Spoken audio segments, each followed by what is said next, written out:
여호수아 3장 1절부터 6절까지 말씀입니다. 그리고 우리 1절부터 같이 한번 읽어볼까요? 여호수아 3장 1절입니다. 또 여호수아가 아침에 일찍이 일어나서 그와 모든 이스라엘 자손들과 더불어 시딤에서 떠나 요단에 이르러 건너가기 전에 거기서 유숙하니라. 사흘 후에 관리들이 진중으로 두루 다니며 백성에게 명령하여 이르되 너희는 레위 사람 제사장들이 너희 하나님 여호와의 언약궤 매는 것을 보거든 너희가 있는 곳을 떠나 그 뒤를 따르라.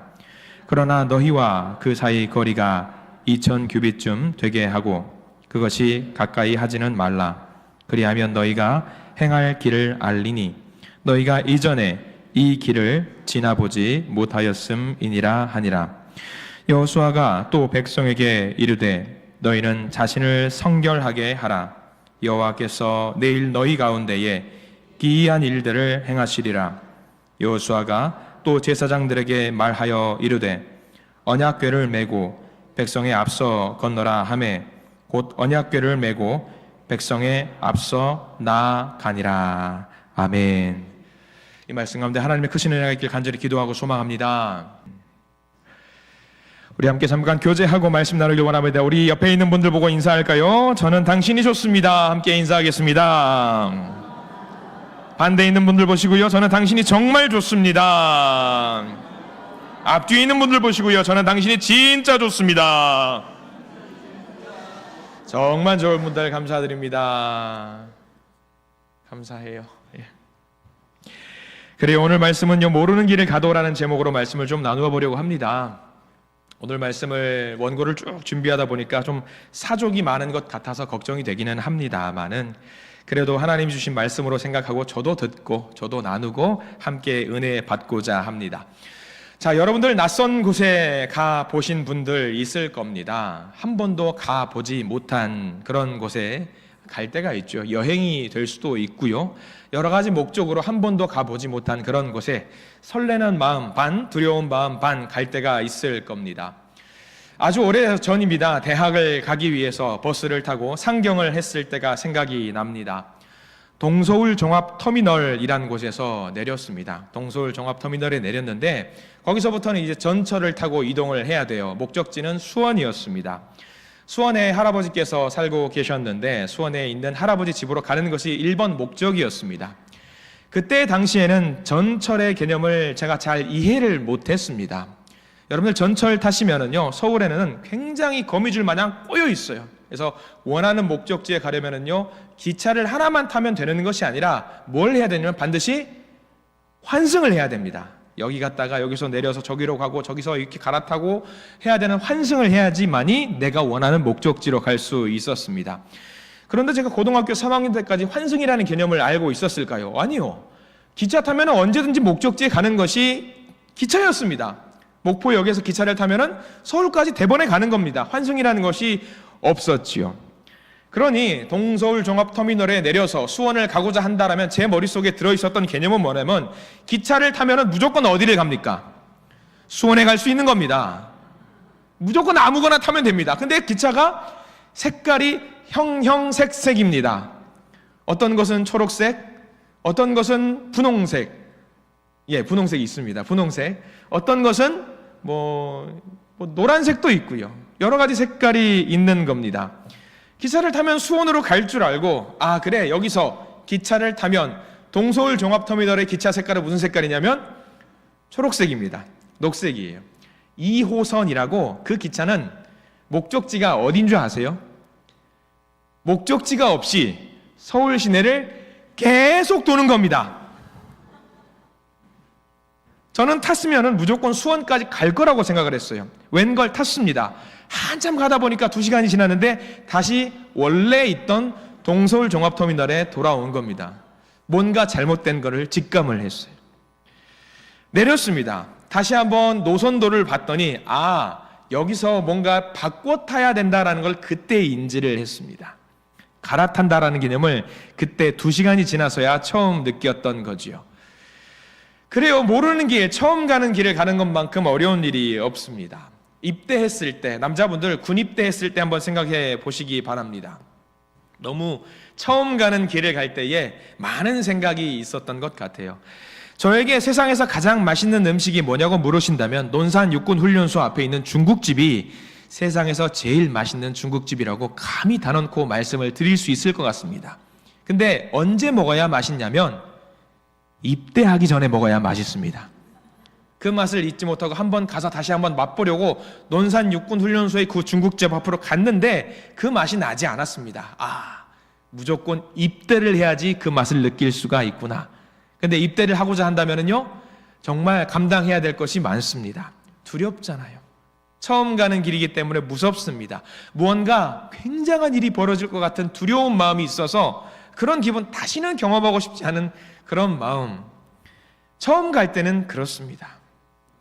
여러분들 과거에 또는 지금 직장이라는 곳에 처음 들어갔을 때의 생각을 해보시기 바랍니다.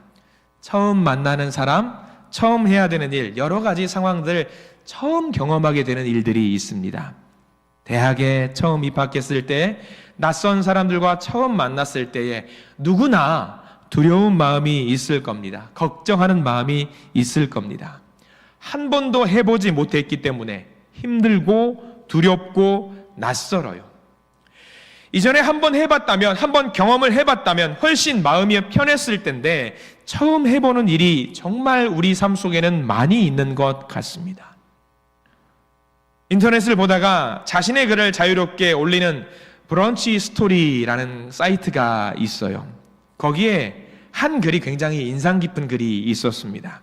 좀 긴 내용인데 재밌는 내용이기 때문에 꼭 한번 여러분들과 나누고 싶어서 가져와 보았습니다.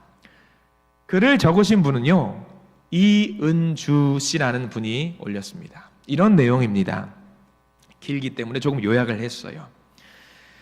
20살 너무 이른 나이에 결혼을 해서 21살에 큰아들을 낳고 23살에 작은 아들, 그리고 28살에 막내 딸을 키우며 제 20년, 20대 청춘은 없어졌습니다.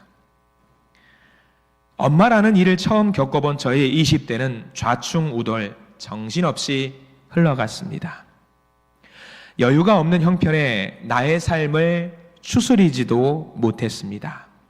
그렇게 20년이 지났고 아이들은 잘 자랐습니다. 그런데 몇 해 전부터 둘째 아들이 종종 하는 말이 있습니다. 엄마, 내가 시장에서 바나나빵 사달라고 했는데 엄마가 안 사주고 때렸어. 나는 그런 일이 있었는지도 몰랐는데 그 말을 듣자 미안했습니다. 작은 아이가 7살인가 8살인가 일어났던 일인데 20년이 지난 지금 서운한 마음을 갖고 살아왔겠구나. 얼마 전 작은 아들에게 또 전화가 왔습니다. 엄마, 어젯밤에 꿈을 꿨는데 이번에는 엄마가 바나나빵을 사줬어. 그런데 사주면서 엄마가 이렇게 말했어. 이 자식아 처먹어라. 욕을 하더라고, 엄마. 아직 작은 아들의 마음에는 바나나빵에 대한 서운한 마음이 남아 있었나 봅니다. 급한 대로 인터넷으로 바나나빵 10개를 주문해서 아이가 사는 곳으로 배송을 시켜 주었습니다. 빵을 먹는 작은 아들이 사진으로 찍어서 바나나빵을 보내주었습니다. 그리고 그리고 아들이 전화를 하더군요. 엄마 잘 먹었어. 그런 이야기를 할 줄 알았는데 아들이 이렇게 말을 했습니다. 엄마, 미안해. 바나나빵은 얻어맞으면서 먹어야 맛있나 봐. 이 빵은 맛이 없네. 웃자고 하는 말인데 내 마음이 너무 아팠습니다. 그때 너무 가난해서 바나나빵 못 사줘서 미안하고 사주면서도 아픈 마음에 사랑하는 아들에게 욕한 것이 미안하고 그 글의 마지막이 이랬습니다. 엄마가 처음이라 미안해. 어떠세요? 여러분들 마음 같지 않으세요? 처음이라 미안해. 한 번도 해본 적이 없어서 미안해. 아마 이 시대를 살아가는 부모님의 마음일 것 같아서 그 글들을 그대로 가지고 와 보았습니다. 그 글을 읽는데 우리도 그런 것 같더라고요. 처음이라 미안해. 아빠가 처음이라 미안해. 엄마가 처음이라 미안해. 저 또한 이 자리의 말씀을 전하면서 매일 성도님들께 미안한 것 투성입니다. 왜냐하면 담임 목사가 처음이라서 너무 죄송합니다. 3-4번 해봤으면 익숙한 모습에 이럴 때는 이렇게 하면 좋겠는데 담임 목사가 처음이라서 너무 죄송한 마음이 들 때가 있더라고요. 어디 가서 연습이라도 좀 하고 왔으면 더 잘할 텐데 연습할 기회가 없더라고요. 처음 해보는 자리, 그래서 그 일을 감당하느라 때로는 두렵고 눈물을 흘려가면서 넘어져서 미숙한 마음, 누군가에게 상처를 주는 것은 아닐까 생각하는 마음이 들면서 미안한 마음이 있더라고요. 근데 저만 그런 것이 아니라 모두 저와 비슷한 마음일 것 같다라는 생각이 드는 거예요. 그러면서 오늘 말씀을 주시더라고요. 이스라엘 백성들이 한 번도 가보지 못한 그 길, 그 낯선 땅 앞에 처음 서게 되는 마음이 있어요. 두려운 마음, 떨리는 마음. 어떻게 해야 되지? 두려운 마음이 있는 거예요. 어떻게 해야 되지? 40년 동안 광야 생활을 하고 이제 가나안 땅으로 들어가야 되는데 그 땅은 한 번도 가보지 못한 그곳이에요. 그런데 하나님께서 그 땅을 향해서 말씀하세요. 나아가라 라고 말씀을 하시는 거죠. 이스라엘 백성들 두려웠겠죠. 걱정도 됐겠죠. 염려도 됐겠죠. 하나님, 저 땅의 성들은 견고한 곳에 있어요. 가나안 땅에 사는 사람들은요, 우리보다 체격이 크고 강해요. 한 번도 가보지 못했어요. 어디로 가야 될지 몰라요.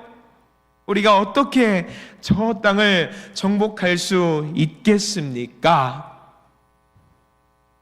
그런 걱정으로 인해서 이스라엘 백성들 잠을 이루지 못했을 겁니다. 그런데 오늘 하나님께서 이스라엘 백성들에게 뭐라고 말씀을 하시냐면 요단강을 건너서 그 땅을 향해 나아가라. 한 번도 가보지 못한 그 길 괜찮다. 처음 가보는 길, 모르는 길 괜찮다. 내비게이션 따위 필요 없다. 그냥 가라. 그런데 문제가 생겼습니다. 앞에 뭐가 있냐면 요단강이 있어요. 요단강, 얕은 강이면 그러려니 하겠습니다. 근데 이 요단강이 특징이 있습니다. 요단강이 평소에는요 되게 얕아요. 되게 얕습니다. 한 높이 올라와 봤자 1m 정도의 높이가 평상시 요단강의 깊이입니다. 1m 정도 깊이고 그 강을 건너가야 된다라고 한다면 잔잔한 물살이기 때문에 건너갈 수 있습니다. 그런데 오늘 말씀에 중요한 힌트가 하나 있습니다. 우리 말씀 15절 말씀을 함께 보려고 합니다. 우리 3장 15절 말씀 같이 한번 읽어보려고 해요. 성경책을 보시고 여호수아 3장 15절 말씀을 같이 보겠습니다. 네, 15절 말씀 같이 읽어볼까요? 요단이 곡식 거두는 시기에는 항상 언덕에 넘치더라. 궤를 맨 자들이 요단에 이르며 궤를 맨 제사장들의 발이 물가에 잠기자. 여기 말씀이 문제가 생겼다는 것을 보여줍니다. 요단강이 큰 강이 아닌데 요단강은요 폭이 10m 낮을 때는요 범람하지 않을 때는 10m 그리고 깊이가 1m 정도밖에 되지 않아요. 물놀이 할 수 있는 곳입니다. 근데 지금 범람을 하게 될 때, 추수할 때, 늦은 비가 내릴 때는요 그 폭이 10m였던 게 그 폭이 얼마나 넓어지냐면 1km가 되는 큰 강이 됩니다. 그리고 수심이 문제가 되겠지요. 수심은 3m에서 4m가 되는 굉장히 깊은 강이 됩니다. 처음 본 강입니다. 한 번도 본 적도 없는 강이고요. 넘어갈 수 없는 그 강 같습니다. 근데 하나님께서 굳이 이스라엘 백성들에게 말을 하는 거예요. 이 요단강, 범람하는 추수의 때에 반드시 이때의 요단강을 건너라고 말씀을 하시는 겁니다. 이스라엘 백성들의 인생 최대의 문제를 만나게 된 겁니다. 평소에는 문제가 아니었습니다. 근데 이때만큼은 인생 최대의 문제에 만나게 된 거지요. 마찬가지로 우리 인생에 이처럼 범람하는 요단강과 같은 그런 문제를 만날 때가 있습니다. 평소에는 아무런 문제가 아니었습니다. 문제가 없었습니다. 내가 그 일을 만났을 때는 내 힘으로 능히 이겨낼 수 있는 것들이었습니다. 근데 지금은 무엇이냐면 내 힘으로 감당할 수 없는 큰 문제를 만났다라고 하는 것이 문제입니다. 내 힘으로 할 수 없는 장애물들이 나를 가로막습니다. 예상하지 못했던 문제들이 나를 힘들게 합니다. 물질이 나를 힘들게 할 때가 있습니다. 건강의 문제가 나를 힘들게 할 때가 있습니다. 사람으로 인해서, 상황으로 인해서 나로 하여금 한 걸음도 나아가지 못하는 문제를 우리가 경험하게 되는 것입니다. 이스라엘 백성들의 입장에서 한번 생각을 해보십시오. 요단강 범람하고 있는데 물살이 세요. 바라보기만 해도 무서운데, 두려운데 하나님이 지금 이 처음 본 요단강 건너라고 하십니다. 이스라엘 백성들은 이렇게 생각을 했을 겁니다. 하나님, 뭔가 잘못 알고 계신 것 같아요. 지금은 때가 아닙니다. 조금만 기다려주시면 안 되겠습니까? 몇 달만 지나면은요, 하나님, 요단강이 줄어들고 얕아질 텐데 그때에 건너는 것이 오히려 더 맞는 것 같아요. 하나님 잘못 말씀하셨죠? 오해하셨죠? 아니면 하나님 굳이 여기 아니어도 괜찮아요. 저쪽으로 돌아가면 얕은 곳이 있을지도 몰라요. 아니면 하나님 어딘가에 다리가 있을지도 몰라요. 그러니까 여기 말고 다른 방법을 찾도록 저희들 인도해 주시면 안 되겠습니까? 그러면서 어떤 사람은 기다리는 사람이 있었을 겁니다. 어떤 사람은 도망가는 사람도 있었을 것입니다. 어떤 사람은 돌아가자라고 말하는 사람도 있었을 것 같습니다. 그런데 하나님의 명령은 확고하고 분명합니다. 8절 말씀이 하나님의 명령입니다. 우리 3장 8절 말씀을 같이 한번 읽어보기를 원합니다. 8절 말씀 하나님의 명령입니다. 8절입니다. 너는 언약궤를 맨 제사장들에게 명령하여 이르기를 너희가 요단을 가에 이르거든 요단에 들어서 하라. 지금 요단으로 가서 도착하거든 요단에 들어가라. 요단강으로 발걸음을 내디뎌라. 다른 때도 아니고 다른 곳도 아니고 지금 바로 여기에 요단강에 발을 내디뎌라. 우리는 생각할 수 있습니다.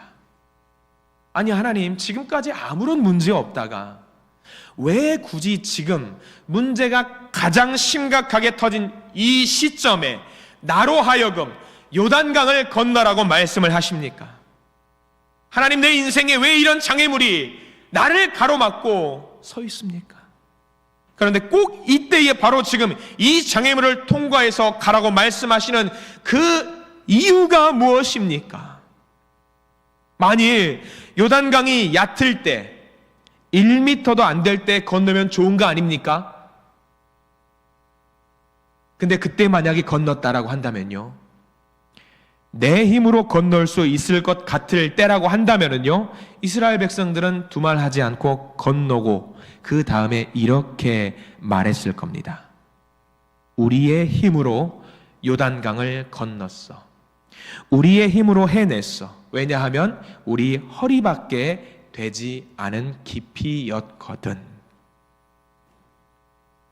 그런데 여러분, 그런 식으로 아무 문제가 없을 때는요, 어떠한 간증도 우리의 입에서 나올 수가 없습니다. 그것이 우리에게 감사의 이유도 되지 못하고 간증의 제목도 되지 못합니다. 하나님이 하셨어가 아닙니다. 내가 했어. 내 힘으로 했어. 내 힘으로 충분히 할 수 있어. 그렇게 말하면서 아무 일 아닌 것처럼 넘겼을 겁니다. 그런데 오늘 하나님은 그런 고백을 듣고 싶은 마음이 없으십니다. 왜냐하면 요단강은요, 이스라엘 백성들이 한 번도 가보지 못했던 땅의 시작점이고요, 이스라엘 백성들이 모르는 길의 시작점이고요, 그래서 다부지게 마음을 먹지 않으면 안 되는 바로 그 길의 시작이기 때문입니다. 거기서 승리할 수 있는 믿음을 지킬 수 있는 방법을 알려주고자 하나님은 지금 이스라엘 백성들을 훈련시키고 계십니다. 이제 가나안 땅에 들어가면 너희의 힘으로 어떻게 해볼 수 없는 성벽들과 문제들을 만날 것이고 적들을 대면하게 될 것이고 그들과 싸워야 할 것이야. 그러면 너희들은 도망가고 싶겠지? 아니면 한 걸음도 못 가고 돌아서 가고 싶겠지? 그러나 그러면 안 된다. 그때마다 기억해라. 너희의 힘으로 어떻게 할 수 없을 때 내가 요단강을 건너게 만들어 주었던 것을 기억하고 나에게 하나님께 엎드려야 될 때고 하나님께 기도해야 될 때고 하나님을 의지해야 될 때라는 사실을 기억했으면 좋겠다. 이것을 알려주고 싶으셨던 겁니다. 오늘 하나님께서 그 문제를 통해서 범람하는 요단강, 내 힘으로 건널 수 없는 요단강을 통해서 이 문제들이 너의 삶에 찾아올 때 하나님께 기도해라, 하나님을 의지해라, 하나님께 나아가라고 하는 메시지를 전달하고 훈련시키고 싶으셨던 겁니다. 우리는 다 그렇습니다. 여러분들도 마찬가지입니다. 쉬운 길로 가고 싶을 겁니다. 가던 길로 가고 싶을 겁니다. 고난, 누가 좋아합니까? 싫어합니다. 불편합니다. 그러나 그 길을 가면서 겪게 되는 고난이 모두 다 나쁜 것이 아닙니다. 왜냐하면 고난이 주는 유익이 분명히 있기 때문입니다. 고난은요, 우리가 하나님을 만나는 통로가 될 때가 있습니다. 그것을 기억하시기 바랍니다. 하나님을 떠나 있다가도 내 삶에 문제가 생기면 하나님을 기억하게 됩니다. 기도하러 나오게 됩니다. 그리고 그 시간들을 통해서 예배가 회복되어지고 하나님과의 만남을 통해서 역전이 되는 역사를 경험한 분들이 세상에는 너무나도 많이 있습니다. 1900년대 중반의 최고의 기독교 저술가 중에 한 명이었던 C.S. 루이스라고 하는 사람이 이런 말을 했다라고 합니다. 고난은 우리를 향한 하나님의 확성기이다. 확성기가 뭔지 아시죠? 소리를 크게 만드는 일을 하죠. 고난이 있을 때 우리가 확성기를 대고 이야기를 하면 하나님이 더 크게, 더 잘 듣게 만들어주는 역할을 고난이라는 것이 한다라는 거죠. 그리고 여러분들이 많이 알고 있는 조용기 목사님이 이런 이야기를 또 하신 적이 있습니다. 사람은 고작 지팡이 하나만 있어도 그것을 의지하려 들지 하나님을 의지하려 하지 않는다라는 말씀을 하셨습니다. 사람이 그렇습니다. 돈이 있으면 됐고 나를 도와줄 사람이 있으면 됐지 뭐하러 굳이 하나님을 찾아요? 뭐하러 절박한 마음으로 기도를 합니까? 돈이 해결해 줄 것이고 사람이 해결해 줄 텐데 그런데 내 힘으로 어떻게 할 수 없는 그 범람하는 요단강 앞에 서면은요 돈이 해결해 주지 않고 사람이 해결해 주지 못합니다. 범람하는 요단강 앞에 서게 되면은요 우리는 하나님을 찾고 하나님을 의지할 수밖에 없게 됩니다. 그러니까 오늘 하나님은요 이스라엘 백성에게 또 우리에게 말씀하시는 겁니다. 너의 인생에 너가 뭘 어떻게 할 수 없는 문제를 만나게 되거든 돌아갈 생각하지 말고 하나님 앞에 엎드려라. 다른 길 찾으려고 하지 말고 하나님의 앞에 엎드려라. 그리고 기도해라. 그러면 하나님께서 그 문제를 해결해 주실 것이고 그 장애물을 제거해 줄 것이고 그 요단강을 갈라서 그 요단강을 건너가게 하실 것이다. 할렐루야. 하나님이 하신답니다. 한 목사님이 어떤 교회로 첫 번째 사역지 부임을 받았습니다. 그런데요 그 부임을 받을 그 교회 상황이 소문이 파다한 겁니다. 성도들이 다투고 싸우고 떠나가고 원래 담임 목사님은 건강의 문제로 목회를 쉬셔야 하는 상황에 처하셨다고 합니다. 그래서 젊은 목사님이 그 교회에 가시게 되었다고 해요. 주일날 첫 출근을 하는데 택시를 타고 갑니다. 그 목사님이 그 기사님께 말씀을 하셨습니다. 땡땡 교회에 가주셔요. 택시 기사님이 힐끔 백밀러로 쳐다보시더니 그렇게 물어보시더라는 거예요. 아니 그 교회에 왜 가십니까? 그 교회 망했어요. 교회 성도들 다 떠나고 교회 빚 때문에 이제 건물 넘어간다라는 이야기가 많던데 거기 왜 갑니까? 거기 가지 마세요 라고 택시 기사님이 말씀을 하시더라는 겁니다. 그 이야기를 듣는데 목사님이 좀 당황하셨습니다. 가만히 예 라고 대답을 하고 묵묵히 갔습니다. 적막 가운데 어색한 공기의 기운이 있습니다.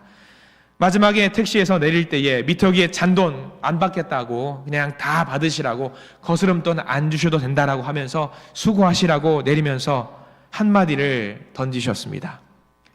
제가 이 교회 담임 목사입니다.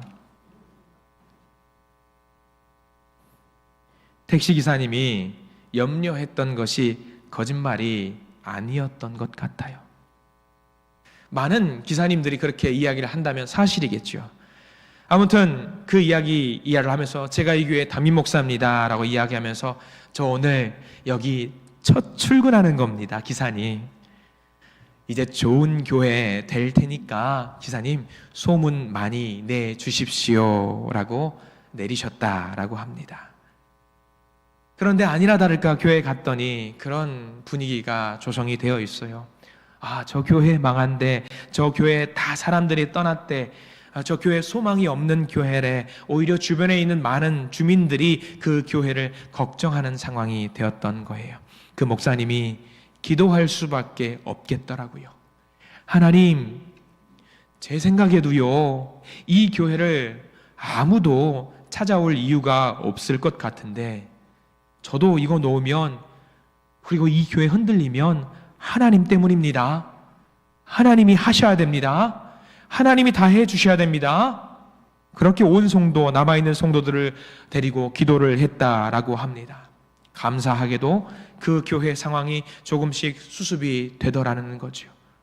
서로 오해가 있었던 분들 풀고 다시 웃게 되고 자리를 잡아가면서 교회의 모습을 되찾게 됩니다. 성도들이 한 명씩 두 명씩 찾아오기 시작을 하고 교회 분위기가 바뀌고 웃음이 찾아오고 교회 학교가 세워지고 아이들이 한 명도 없었는데 그 아이들이 웃음꽃을 피우게 되고 교인들이 다시 예배를 드리고 기도회 모임을 만들고 간증과 감사가 넘쳐나는 교회가 되었다라고 합니다.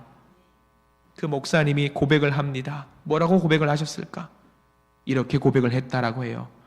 하나님이 하셨습니다. 하나님이 하셨습니다.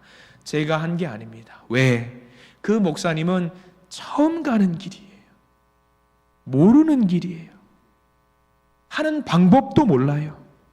그저 하는 거 딱 하나, 기도하는 거 말고는 할 수 있는 게 없는 목사님이셨어요. 그러니까 해결할 수 있는 힘이 자기에게 없는 거예요. 그렇기 때문에 하나님이 하셔야 됩니다. 하나님께 맡깁니다. 하나님께 모두 드립니다. 하나님 해 주십시오. 그러니 결국 하나님께 영광을 돌릴 수밖에 없더라는 거예요. 우리 힘으로 어떻게 할 수 없는 범람하는 요단강이 있습니다. 하나님이 하셨다고 하는 감사와 간증의 이유가 바로 그 요단강이 될 줄 믿습니다. 우리 앞에 범람하는 요단강도 있습니다. 그것이 우리를 막을 때에 두려워하지 마시기 바랍니다. 도망가지도 마시고 돌아가려고도 하지 마시고 편한 길 찾으려고도 하지 마십시오. 그 자리에 무릎 꿇고 엎드려서 눈물로 기도하시기 바랍니다. 하나님, 내 힘으로 안 되는 거 아시지요? 하나님, 이 요단강을 마르게 만드시고 건너가게 하실 분임을 내가 믿습니다. 하나님이 하시옵소서. 우리는 돌아갈 곳 없습니다. 도망칠 곳도 없습니다. 우리가 있어야 될 그 자리가 바로 여러분들이 계신 그 자리가 요단강의 그 자리라고 생각하시기 바랍니다. 근데 감사한 것은요, 그 자리가 어떤 자리냐면 기도할 수 있는 자리입니다. 하나님을 만날 수 있는 자리고요, 응답받는 그 자리라는 사실을 명심하시기 바랍니다. 그렇다면 이스라엘 백성들이 이제 요단강을 어떻게 건너가는가를 잘 보셔야 합니다. 하나님께서 명령하신 대로 순종하는데 하나님께서 이스라엘 백성들에게 명령하신 바가 있습니다. 오늘 성경 말씀을 다시 한번 보기를 원합니다. 여호수아 3장 2절과 3절 말씀입니다. 여호수아 3장 2절과 3절 말씀. 여호수아 3장 2절과 3절 말씀을 같이 한번 읽어봅니다. 2절입니다.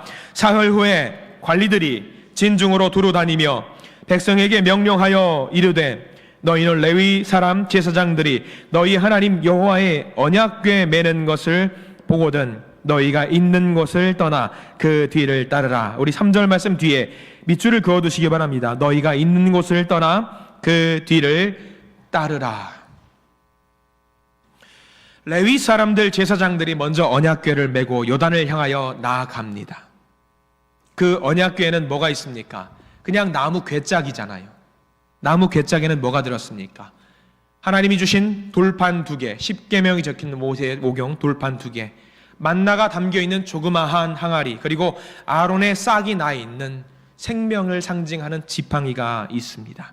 그게 뭘 상징하냐면 하나님의 임재를 상징해요. 지금 바로 여기에 하나님이 동행하신다라는 것을 상징합니다. 제사장들이 언약궤를 메고 갔다라는 것은요, 하나님과 함께 갔다라는 것을 말합니다. 그 자리에 하나님이 함께 계신다라는 것을 믿고 나아간다라는 것을 말합니다. 그 언약궤를 따라갑니다. 언약궤를 따라갔다라는 것은 하나님을 따라간다라는 말입니다. 내 힘으로 어떻게 할 수 없는 그 문제 앞에서 우리가 제일 먼저 해야 될 것은 무엇이냐? 1번, 하나님을 따라가는 것입니다. 먼저 앞서가는 것도 아닙니다. 뒤에서 따라가는 겁니다. 하나님의 말씀대로 따라가는 겁니다. 그것이 제일 중요합니다. 거기에 놓치면 안 됩니다. 우리 시선을 놓치면 안 돼요. 말씀의 서두에 제가 처음으로 지하철 탔을 때 이야기를 했습니다. 동서울 종합터미널에서 수원을 가려면요 3번 정도를 갈아타야 합니다. 그 갈아타는 지점을 절대로 놓치면 안 됩니다. 타본 적이 없어서 갈아탄다라는 개념을 몰랐기 때문에 공부를 하고 숙지를 하면서 노선도를 보고 한참을 연구하고, 아 그래 여기서 갈아타야 되는구나 라고 꼼꼼히 체크를 합니다. 지금은 한 번도 타보지 못했어도 스마트폰을 열어서 딱딱딱딱 누르면 어디서 타면 어디서 갈아탄다는 것이, 심지어 몇 걸음 걸어서 타면은 빨리 갈 수 있습니다까지 나와요.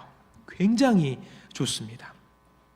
그런데 제가 탔을 때는 그런 게 없어요. 전철을 타면서 갈아탈 지점을 한 번도 놓치지 않고 용의주도하게 보고 있습니다. 저기서 내려야 돼. 저기서 내려야 돼. 근데 저는 주변을 둘러봤어요. 신기합니다. 저는 긴장돼서 긴장의 끈을 놓칠 수가 없는데 전철에 있는 사람은 숙면을 취하는 사람들이 있는 거예요. 와, 저 사람들은 목적지가 어디길래 아주 대놓고 잠을 자는구나. 침까지 흘려가며 잠을 자는구나. 어떻게 내리지? 깨워줘야 되나? 근데 신기합니다. 멘트가 나와요. 이번 정류장은 어떤 정류장입니다. 그 멘트가 나왔기에 침을 흘리는 그 사람이 벌떡 일어나면서 내리는 거예요. 와, 저 사람 대단하다. 몸에 센서라도 달려있나? 로봇인가? 이야, 대단하다. 저는 경악을 금하지 않을 수가 없었습니다. 저는 그렇게 할 수가 없었어요. 두 눈 부릅뜨고 내가 내려야 할 정류장을 계속 보는 거예요. 앞에 있는 표를 보는 것에서 그치는 것이 아니라 창문이 계속 지나가잖아요. 그럼 창문에서 빨리빨리 지나가잖아요. 근데 그게 어디 정류장인지 보기 위해서 시선을 싹 보면서, 아, 여기는 이런 정류장이구나. 아, 다음 정류장, 이 정류장이야. 놓칠 수가 없는 거예요. 왜? 놓치면 큰일 나니까 긴장됩니다. 마찬가지예요. 이스라엘 백성들이 가는 곳은 한 번도 가지 못하는 곳이기 때문에 다른 곳으로 가면 안 됩니다. 무엇을 봐야 돼요? 딱 하나를 봐야 됩니다. 언약궤가 가는 것을 봐야 됩니다. 거기에 시선을 놓치면 안 되는 겁니다. 내가 갈 테니 따라와라. 이스라엘 백성들은 모든 시선이 거기 고정이 되어 있는 거예요. 여러분들 옛날 한번 생각해 보십시오. 내비게이션 없던 시절에 길을 찾기 위해서 지도를 펼치던 시절이 있을 겁니다. 지도 앞에 분명 100m 앞에 땡땡땡 타이어 전문점이 있으니 거기서 우회전을 해야 돼요. 아, 나도 우회전, 그래 운전하면서 우회전 해야지. 근데 옆 사람과 대화를 하다가 순간 놓쳤어요. 사거리를 지나갔습니다. 옆에 있는 조수석에 있는 사람이 물어봅니다. 아니, 타이어 전문점 지났잖아. 아, 맞아, 지났구나. 아유, 내가 그것을 기억을 하고 있었는데 순간적으로 놓쳤네. 타이어 외치다가, 아니 왜 말을 걸어가지고 그래, 잊어버렸잖아. 그러면서 싸울 때가 많이 있습니다. 시선을 거기다 맞췄어야 되네요. 저도 가끔 말씀을 드립니다. 어렸을 때 어머니께서 제게 두부를 사오라고 심부름을 시킵니다. 잊어버릴까봐 저는 시작부터 끝까지 노래를 부릅니다. 머릿속에 두부 슈퍼마켓 앞에 두부. 그러다가 슈퍼마켓을 나서는 옆집 아주머니를 만납니다. 안녕하세요 어머니, 아주머니. 영민아 오랜만이야. 근데 그 아주머니가 손에 뭘 들고 있냐면 콩나물을 들고 계신 겁니다. 아주머니 콩나물 사오러 오셨어요? 너 뭐 사러 왔어? 아, 저 콩나물이요. 난리가 나는 겁니다. 아니 무슨 두부 사오라고. 아, 두부였지. 다시 갔다 오는 겁니다. 집중해야 돼요. 집중하지 않으면요 놓치는 게 순간입니다. 이스라엘 백성들 절박한 마음이죠. 언약궤만을 바라봐야 돼요. 하나님만을 바라봐야 돼요. 한눈 팔지 말고 언약궤를 똑바로 보고 따라와라. 똑바로 따라와야 된다. 여러분, 우리 인생을 누가 무엇으로 우리를 인도할 수 있어요? 여러분들 자녀들 잘 인도할 수 있어요? 엄마가 되어본 것도 처음 아닙니까? 아빠가 되어본 것도 처음이고, 직장에서 일하는 것도 처음이고, 사람 만나는 것도 처음 아닙니까? 그러면 우리가 뭘 해야 되겠습니까? 하나님만 바라보고 하나님만 따라가야 되는 거 아니겠습니까? 하나님 주신 말씀대로 순종하는 것이 한 번도 가지 못한 그 길을 끝까지 가는 비결이고 승리하는 길이라는 사실을 명심하시기를 부탁을 드립니다. 하나님께서 그 언약궤를 따라가는데 요단강 앞에서 어떤 말씀을 주시는지 중요합니다. 이제 우리가 무엇을 해야 되는지 알려주고 계시는데요, 오늘 말씀 다시 한번 봅니다. 여호수아 3장 12절과 13절 말씀을 다시 한번 보려고 합니다. 요한복음 3장이고요 12절과 13절입니다. 여호수아 3장 12절과 13절 말씀 같이 한번 읽겠습니다. 12절입니다.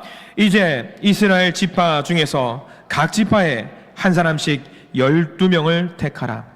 온 땅에 주 여호와의 궤를 맨 제사장들의 발바닥이 요단물을 밟고 멈추면 요단물 곧 위에서부터 흘러내리던 물이 끊어지고 한 곳에 쌓여 서리라. 이 13절 말씀이 여러분들 굉장히 중요한 말입니다. 이 13절 말씀을 몇 번이고 곱씹으십시오. 왜? 우리 신앙생활에서 이 13절 말씀을 놓치면은요 하나님을 순간적으로 놓치게 되는 일이 발생을 됩니다. 중요해요. 잘 따라오셔야 돼요. 여러분들, 홍해를 가르는 것, 홍해, 요단강 아닙니다. 지금 홍해입니다. 출애굽 처음 했을 때, 이집트 백성들이 막 쫓아올 때, 홍해를 가를 때와 요단강을 가를 때를 생각을 해보셔야 됩니다. 달라요. 홍해는요, 홍해가 앞에 가로막고 있고 애굽의 군대가 뒤에서 쫓아옵니다. 그때는 모세가 있었죠. 모세가 하나님께 기도하고 지팡이를 내리치니까 홍해가 어떻게 됐습니까? 갈라졌어요. 이스라엘 백성들이 마른 땅을 건너갑니다. 그때 모세가 이스라엘 백성들에게 뭐라고 말을 하냐? 너희는 가만히 있어서 주가 하나님 되심을 알지어다 볼지어다 그래요. 그때 뭘 하셨냐? 하나님이 다 하셨어요. 사람은 아무것도 안 했어요. 그냥 잠잠히 지켜만 봐라, 내가 할 테니까 다 하셨어요. 그저 이스라엘 백성들은 뭐 하면 되냐면 걸어가기만 하면 됐습니다. 이건요 우리가 처음 믿었을 때 그래요. 처음 믿었을 때 하나님이 오냐 하면서 처음 믿었을 때는 내가 다 할 테니까 따라오기만 해라, 이게 처음 믿음입니다. 그런데 이 광야를 건너와서 가나안 땅의 앞에 있을 때 하나님은 홍해를 가른 믿음으로 이스라엘 백성들에게 기적을 보여주지 않으십니다. 우리가 홍해의 믿음에 머물러 있으면 안 되는 것을 말씀해 주셔요. 홍해의 믿음을 넘어서서 요단강의 믿음까지 와야 됩니다. 홍해에 갈라지는 것과 달라요. 요단강은 어떻게 갈라지는지 잘 보셔요. 땅 쳤더니 갈라지는 게 아닙니다. 제사장들이 언약궤를 메고 요단강을 향해 한 걸음 내딛습니다. 발바닥이 물에 잠기자마자 요단강이 갈라진 게 아니에요. 발을 디뎠을 때에 요단강이 갈라지지 않아요. 범람하는 물이에요. 요동치는 요단강 물이에요. 근데 제사장들이 한 걸음 내딛었고 발에 물을 적셨는데 아무 일도 일어나지 않아요. 두 걸음 가요? 아무 일도 일어나지 않아요. 세 걸음 가요? 아무 일도 일어나지 않아요. 그러면 여러분들 어떻게 하실 겁니까? 여러분들이 언약궤를 짊어지고 있는 사람이에요. 세 걸음 걸어갔는데 아무 일도 일어나지 않아요. 아무 일도 일어나지 않는구나 하고 포기하고 돌아오실 겁니까? 하나님이 뭐라고 하셔요? 그래도 걸어가라. 성경에 보면은요 12절 13절 말씀 보면요 대충 발목 위 정도 높이, 무릎 아래 높이까지 가니까 아무 일도 일어나지 않아요. 그런데 거기서 멈추지 않고 조금 더 걸어가니까 믿음으로 하나님이 하실 것이다라는 믿음을 가지고 조금 더 걸어가니까 그 순간에 요단강의 물이 갈라지고 길이 생기는 역사가 있더라는 겁니다. 하나님께서 우리에게 일을 하라고, 봉사를 하라고, 섬기라고, 믿음으로 나아가라고 하셨어요. 우리 순종했어요. 순종했는데 왜 하나님 아무 일도 일어나지 않습니까? 왜 기적이 일어나지 않습니까? 근데 거기서 우리가 멈추면 안 된다라는 거예요. 기도했어요. 근데 응답이 없어요. 에이, 기도 응답 안 해주시네 하고 멈추지 말라는 거예요. 한 걸음, 두 걸음 멈추지 말고 세 걸음, 네 걸음 응답하실 때까지 계속 걸어 나가야 된다는 것을 지금 이 순간 우리에게 말씀해 주고 계시는 겁니다. 그제서 하나님께서 요단물을 가르는 일들을 보여주세요. 하나님, 제가 직장에서 성실하게 그 일을 지켰습니다. 아무 일도 일어나지 않네요, 하나님. 아니에요. 몇 걸음 더 내디디셔야 됩니다. 하나님, 제가 자녀를 위해서 열심히 기도하고 있습니다. 그런데 여전히 아무 일도 일어나지 않네요, 하나님. 아니에요. 더 기도하셔야죠. 아직 일어나지 않은 거지 안 일어난 게 아니잖아요. 아직 일어나지 않은 거지 안 일어난 게 아니란 말이에요. 언제까지요? 언제까지 기도해야 돼요, 목사님? 죄송합니다. 저는 그건 몰라요. 근데 아직 일어나지 않은 거지 안 일어난 게 아니에요. 저는 그렇게 말씀을 드릴 수 있어요. 일어난다라는 것은 제가 약속드릴 수 있습니다. 언제, 어떻게, 그거는 죄송합니다만 하나님의 뜻입니다. 하나님의 때에 하나님의 방식으로 하십니다. 하나님의 때가 되면 몇 걸음 더 내디디면 하나님께서 이 요단강을 가르시는 역사를 보여주실 겁니다. 하나님이 다 하시고 마른 땅을 걸어갈 때가 분명히 있습니다. 그런데 아무런 일이 일어나지 않은 것 같지만 순종해서 가다 보면은요, 하나님의 역사를 경험할 때가 분명히 있습니다. 이 두 번째가 하나님의 역사를 경험할 수 있는 귀한 시간입니다.